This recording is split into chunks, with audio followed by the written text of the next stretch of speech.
कहानियों की दुनिया में एक दफा फिर खुशामदीद। मैं हूं आपकी अपनी फातिमा तहीन और आज मैं आपको जो कहानी सुनाने जा रही हूं वो हर दौर में एक बहुत बड़ा मसला रही है। तो क्या आप तैयार हैं एक ऐसी चीज के बारे में जानने के लिए जो कहीं ना कहीं हम सब के अंदर छुपी होती है और हमें अंदाजा ही नहीं होता कि किस तरह वो हमारी जिंदगियों को तबाह कर रही है। तो चलिए शुरू करते हैं आज की कहानी। बहुत पुरानी बात है, जब ना कोई तस्वीर थी, ना आईने की चमक, ना सोशल मजलिसें, ना नकली चरागा। इंसान की पहचान सिर्फ उसकी बात, बर्ताव, सच्चाई और सादगी से हुआ करती थी। उन्हीं दिनों एक शख्स किसी अनजान रास्ते से एक सल्तनत में दाखिल हुआ। चेहरे पर अजीब सा गरूर, लिबास पर रेशम की झलक, जूतों में मोती जड़े और बातों में चमकता हुआ झूठ। उसका नाम दिखावा था। वो खुद को किसी नायाब खजाने की मानिंद पेश करता, एक ऐसी बुराई जो इंसानों के दिलों में जा बैठती थी, खामोश मगर तबाहकुन तरीके से। दिखावा जहां जाता अपने साथ कहानियां ले जाता।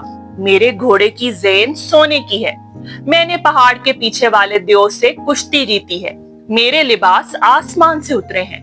लोग हैरान होते, मुतासिर होते और उसकी तरफ खींचे चले जाते। नौजवान उनकी नकल करते, बुजुर्ग उसकी चमक पर खामोश हो जाते और हर कोई अपनी सच्चाई से शर्माने लगता। वो जो सादा लिबास में होते, खामोश मिजाज रखते, दिल से मोहब्बत करते, इन्हें कम तर समझा जाने लगा। दिखावा अब हर मजलिस का मरकजी किरदार बन चुका था।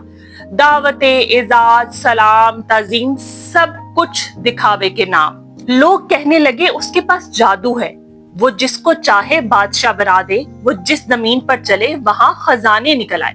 मगर किसी ने नहीं देखा कि उसके पीछे कोई साया नहीं था, ना घर, ना असल शनाख्त, ना ताल्लुक, बस झूठ, सजावट और फरेब। हर बार जब कोई उससे कुछ मांगता वो नया झूठ बोलता।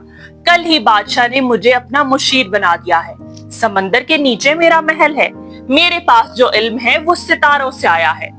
फिर एक दिन सल्तनत के बादशाह ने उसे दरबार में बुलाया। तुम कहते हो तुम्हारे पास जादू है, मेरे बेटे की बेनाई चली गई है, अगर तुम सच्चे हो तो उसे वापस ला दो। दिखावा खामोश हो गया। उसकी जुबान जो रोज झूठ बोलती थी आज थरथरा रही थी। चेहरे की चमक मांद, आंखों की रोशनी बुझ गई। वो समझ चुका था अब झूठ का खेल खत्म हो चुका है। बादशाह ने हुक्म दिया, अगर तुम झूठे निकले तो शहर बदर कर दिए जाओगे। रात होते ही दिखावा भाग निकला, बारिश में भीगा, सड़कों पर गिरा, लोगों के दरवाजे खटखटाए, मगर जो कल तक उसकी चमक पर फिदा थे आज उसका नाम सुनते ही दरवाजे बंद कर देते। अब उसके पास कुछ ना बचा, ना कहानियां, ना सुना जाने वाला झूठ, ना मानने वाला मजमा। सिर्फ एक चीज बची, तन्हाई। उस तन्हाई में दूर एक मध्यम रोशनी दिखाई दी। एक बुजुर्ग जिससे दिखावा बहुत बरसों पहले भी टकराया था। उस बुजुर्ग ने तब कहा था, तुम्हारे पास सब कुछ है सिवाय सच्चाई के। आज दिखावा उसके कदमों में गिरा और रो पड़ा। रोते रोते दिखावा कहने लगा, मेरे पास कुछ नहीं बचा और जो कुछ था वो मेरा था ही नहीं। सादगी ने उसका हाथ थामा, मुस्कुराकर कहा, झूठ रोशनी का लिबास पहन सकता है मगर वक्त के सामने बेलिबास हो जाता है। आओ सच्चाई से दोस्ती करो, वो तुम्हें फिर से इंसान बना देगी। दिखावे ने पहली बार चुप करके सच सुना और पहली बार दिल से अपनी गलती तस्लीम की। उस दिन के बाद उसने चमकने की कोशिश नहीं की बल्कि सच बोलने की कोशिश की। वो अब भी लोगों से मिलता, मगर अब उसके लफ्ज झूठ के खंजर नहीं बल्कि सच के आईने होते। दिखावा जितना चमकता है उतनी ही जल्दी बुझता है। जो सच होता है वो कभी खत्म नहीं होता, ना वक्त से, ना तनकीद से, ना तन्हाई से। तो प्यारे बच्चों, आज की कहानी से हमने क्या सीखा?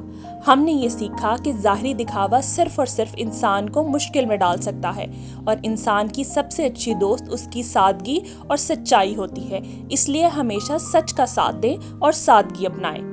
अगर आपको आज की कहानी अच्छी लगी हो तो चैनल को लाइक करें, शेयर करें और सब्सक्राइब करें और बेल आइकन को दबाना मत भूलिएगा ताकि हर कहानी आपको बर वक्त मिल सके।